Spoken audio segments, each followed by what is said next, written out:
నంద్యాల జిల్లా మహానంది మండలం గాజులపల్లి శివారులో కోళ్ల పందెం స్థావరంపై పోలీసులు దాడులు చేశారు. 5 కోళ్లు, 12 మంది పందెం రాయుళ్లు, 23,000 నగదు, 20 బైక్లను పోలీసులు స్వాధీనం చేసుకున్నారు. పరారీలో 15 మంది పందెం రాయుళ్లు ఉన్నారని పోలీసులు తెలిపారు. పరారీలో ఉన్న పందెం రాయుళ్ల కోసం పోలీసులు గాలిస్తున్నారు. పోలీసులు కేసు నమోదు చేసి దర్యాప్తు చేస్తున్నారు.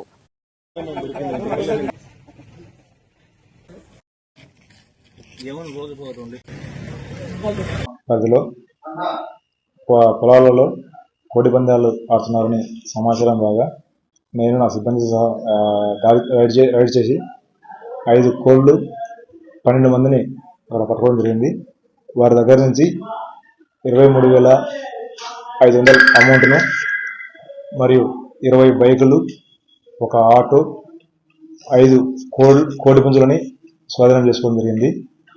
అందులో దాదాపు 15 నుంచి 20 మంది వరకు పారిపోవడం జరిగింది. వారిని వాళ్ళ పేర్లు గుర్తించి వారిని కూడా ఈ కేసులో ఫర్దర్గా గుర్తించి వారిని కూడా ఈ కేసులో యాడ్ చేయడం జరుగుతుంది.